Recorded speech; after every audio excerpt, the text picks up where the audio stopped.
ex titular de la Corte Suprema de Justicia. Qué gusto contar con su presencia, estimado doctor. Bienvenido. Muchas gracias, Luisa. Gracias a usted por invitarme a su prestigioso programa.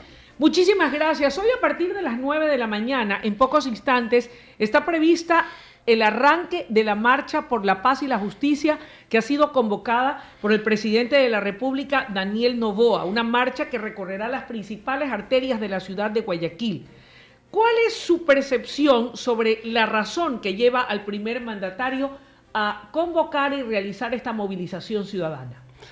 Muchas gracias. Bueno, mi enfoque es que esta marcha está dentro de la estrategia política del presidente, en el sentido de que por la situación muy especial que vive el país, de inseguridad, de mafias que se han tomado prácticamente todas las instituciones, porque no solamente hablamos del petróleo y de las minas, sino también de los hospitales, de la educación, por todos lados la contratación pública, las alcaldías, todo está tomado por las mafias.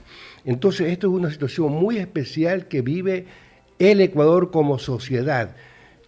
Y todas las sociedades en el mundo, desde Grecia hasta la presente fecha, cuando han tenido estas situaciones, han nombrado personas muy especiales que han dictado normas para hacer frente a esta situación. Todos hemos hablado o hemos oído, por ejemplo, de las leyes draconianas. Son leyes que dictó un legislador, un político de apellido Dracón en Grecia antes de Cristo, para hacer frente a una situación como esta, y son leyes muy severas, por eso se llaman draconianas. ¿Qué podemos lograr y conseguir luego de esta marcha? Ok, marchamos, se dice que habrá una presencia importante de más de 58.000 personas, es lo que ha manifestado, aspiran poder convocar en este día en la ciudad de Guayaquil. Sí, el problema de fondo es que no todas las entidades públicas ni todas las instituciones que hacen la vida pública están plenamente conscientes de que el país vive una situación especial y necesita de leyes especiales.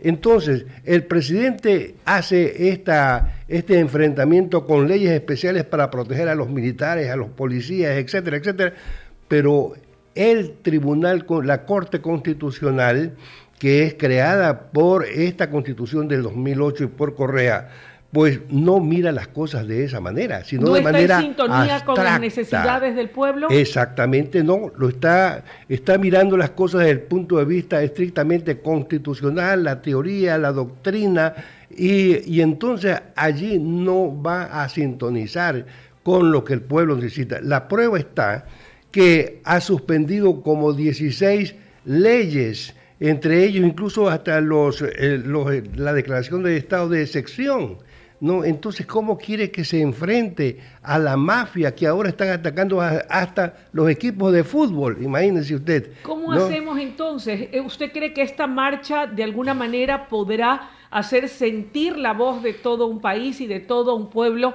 para que haga eco en los oídos sordos de la Corte Constitucional? Sí, porque esta es una lucha de todos, no es lucha solamente del gobierno, es lucha de todos, de los que dirigen el gobierno y de la ciudadanía, y sobre todo de la ciudadanía.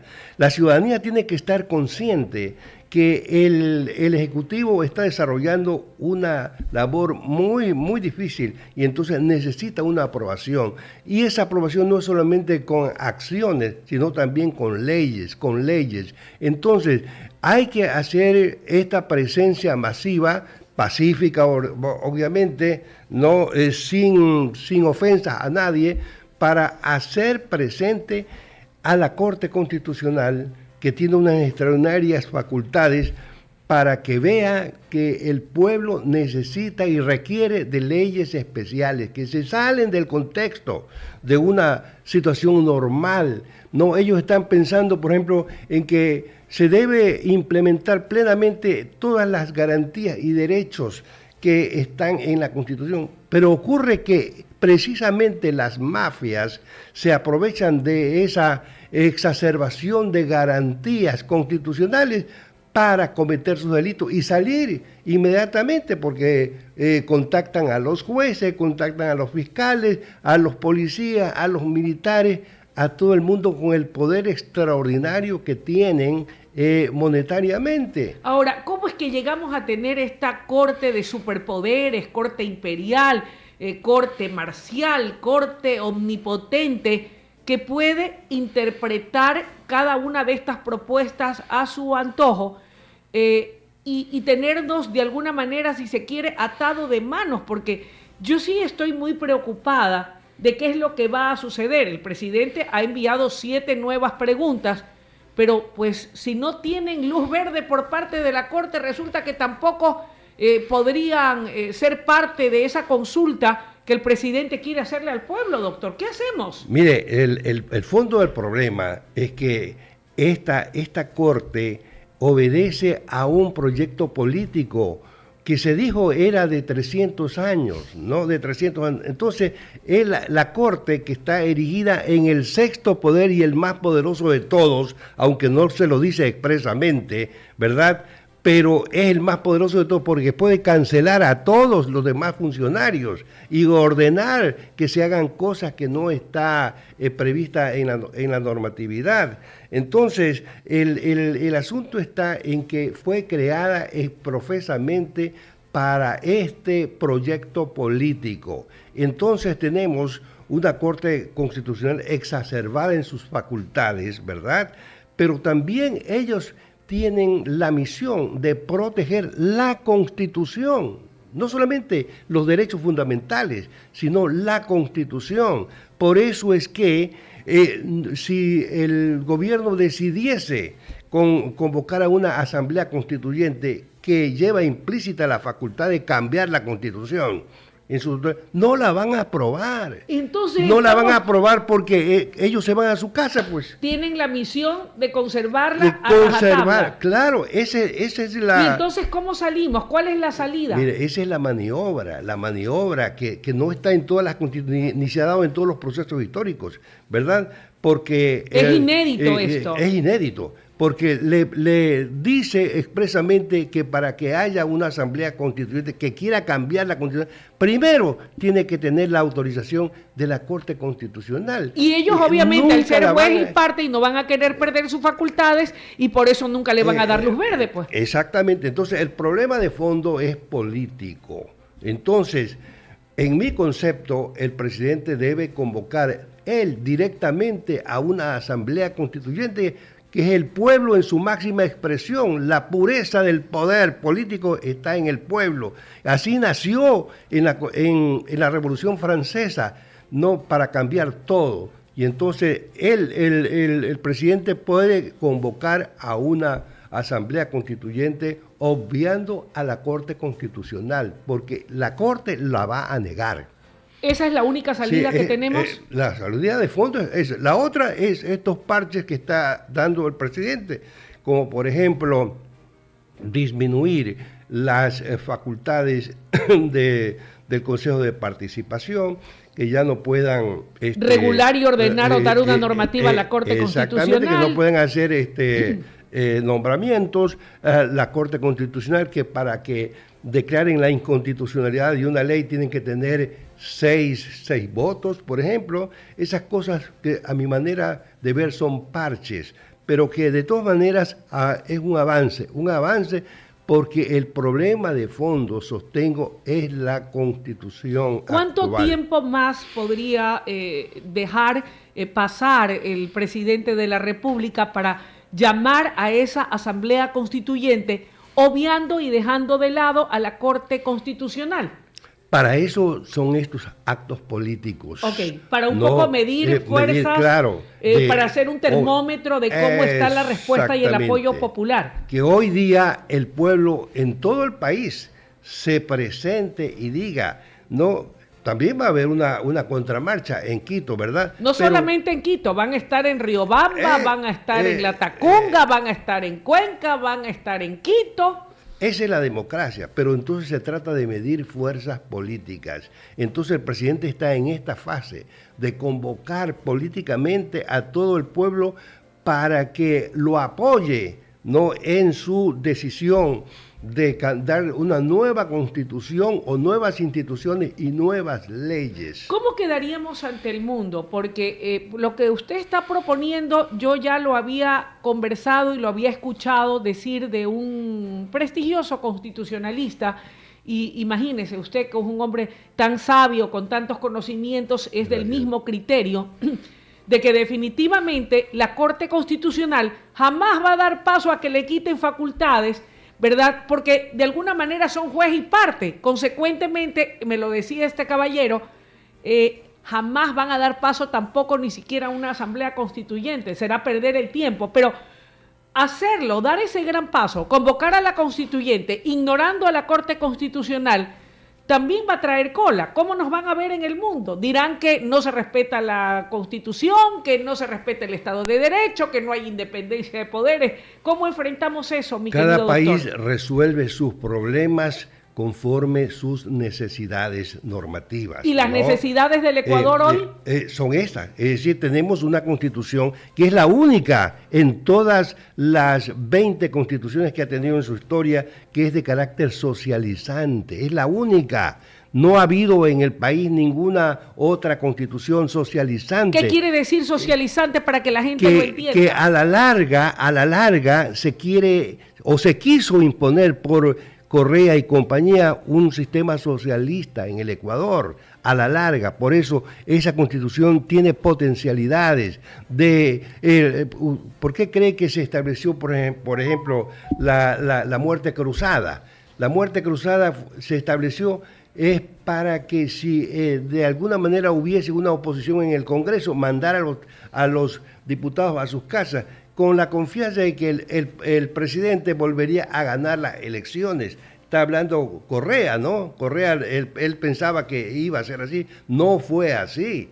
Pero eso es un ejemplo. Lo mismo en tratándose de las designaciones de contralor, de fiscal, de todas las primeras autoridades del país.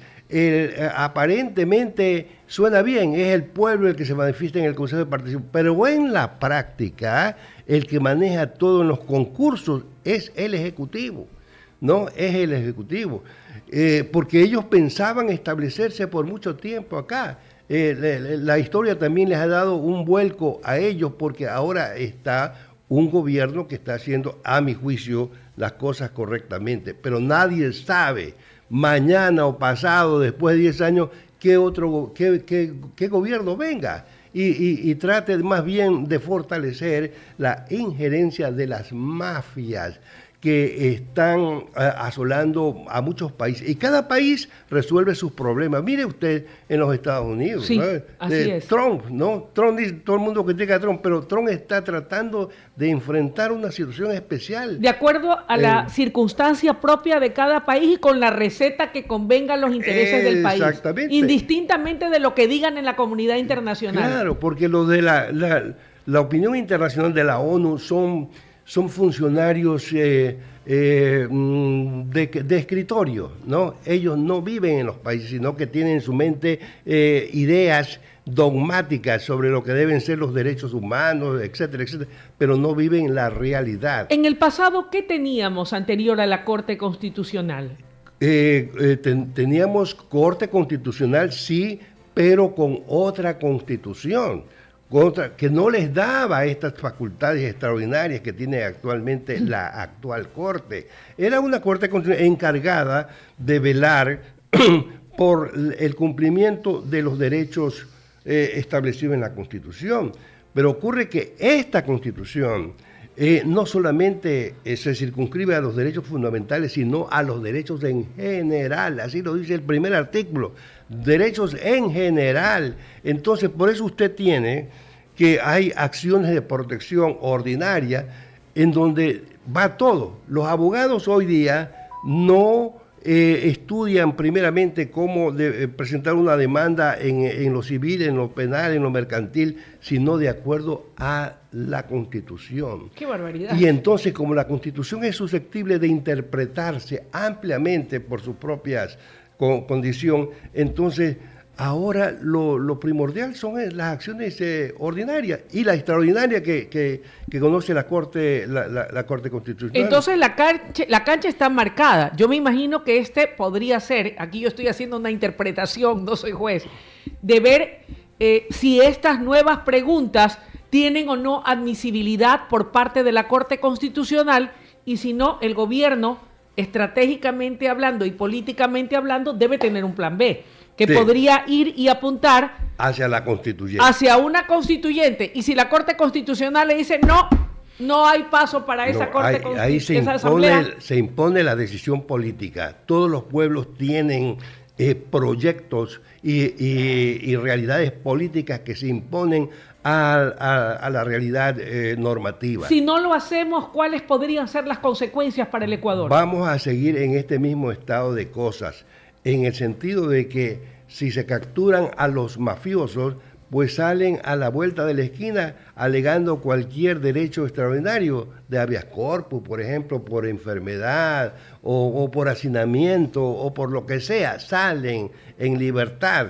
Entonces esto se va a expandir, se va a mantener, porque hoy por hoy el Ecuador vive un estado muy especial de desinstitucionalización. ¿Y qué es lo que sí podemos lograr si es que damos paso a esa asamblea constituyente que, aún obviando lo que pueda decir la Corte, sí o no, avance y pueda ir hacia una reforma, hacia una elaboración de un nuevo marco institucional o de una nueva constitución que debería contener qué como principio? En primer lugar, el sistema republicano y democrático, que es aquel que reparte el poder político en 3 funciones solamente: legislativa, judicial y ejecutiva, ¿no? Y reforzando las fallas que puedan haber, pero no creando 5. La actual Constitución creó 5, pero en la práctica, yo digo, hay 6 instituciones, porque la Corte Constitucional es la más poderosa de todos. Más que el propio presidente que fue elegido por todos los ecuatorianos. Y que puede ser cancelado por ellos.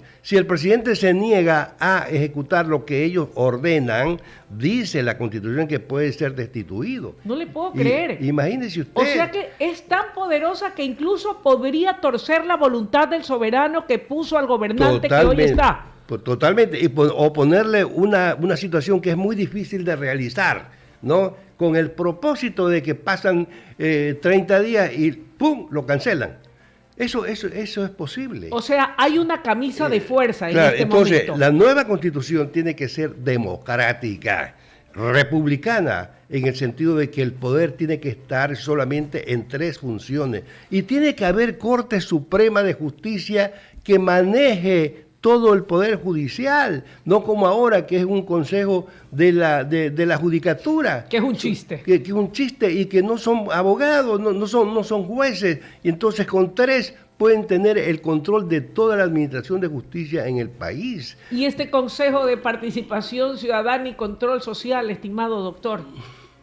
Eso, ya hemos visto cómo se ha entronizado ahí la corrupción, ¿no?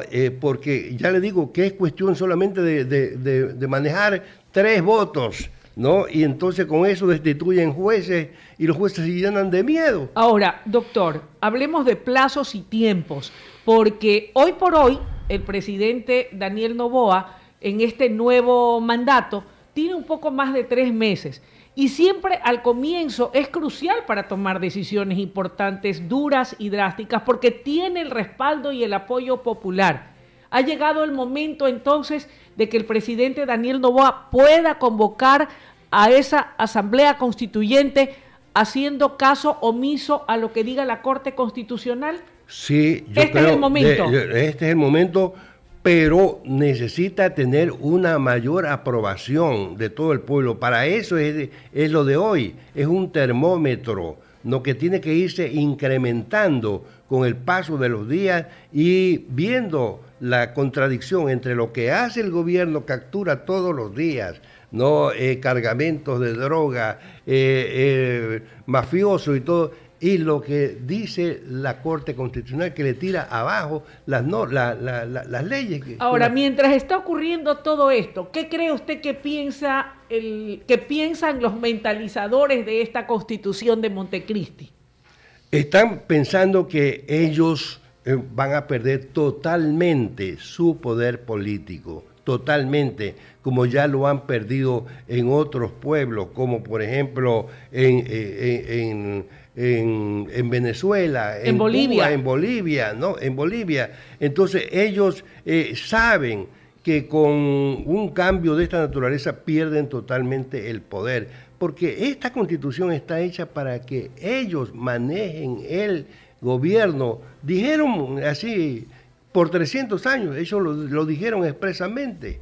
No, es decir, en el fondo, un gobierno dictatorial. Pero le salió el tiro por la culata, mire cómo están ahora. Exactamente, porque el acaso, el futuro es incierto.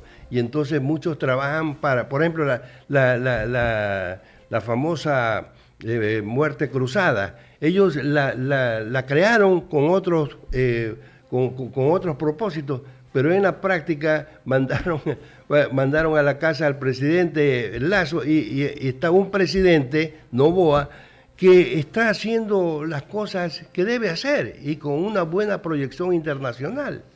Es decir, nunca el futuro es cierto, el futuro es totalmente incierto. ¿No hará sombra la contramarcha?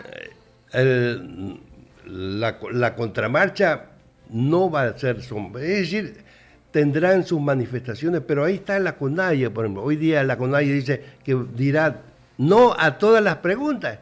¿Qué es eso? Pues no sé, sin análisis, sin criterio, no a todas las preguntas y a la marcha. Entonces ellos van a estar circunscritos a un número específico de manifestantes, pero no va a ser masiva como la que está proyectando el gobierno. Mi querido doctor, quiero agradecerle su presencia, como siempre.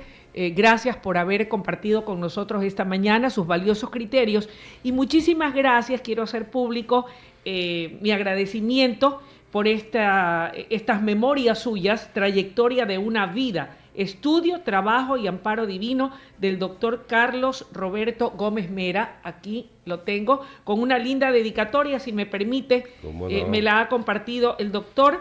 Dice para la licenciada Luisa Delgadillo, con mucha estimación, Roberto Gómez Mera. Muchísimas gracias. Definitivamente aquí debe haber compilado mucho conocimiento de su sabiduría, de su trayectoria, de su prestigio, de su verticalidad y de esa forma con la que usted se ha manejado y se ha conducido a lo largo de su vida. Me precio de que desde que era muy jovencita, ya han pasado algunas décadas, tuve la oportunidad desde mis pininos de entrevistarlo en numerosas ocasiones, ya sea dando sus opiniones o como funcionario al servicio del sector público y del país desde el ámbito de la justicia. Gracias, Luisa. Usted es un ejemplo de lo que debe ser realmente una periodista. Muchísimas gracias por sus generosas palabras. Vamos a una breve pausa y cuando volvamos estaremos dialogando en vivo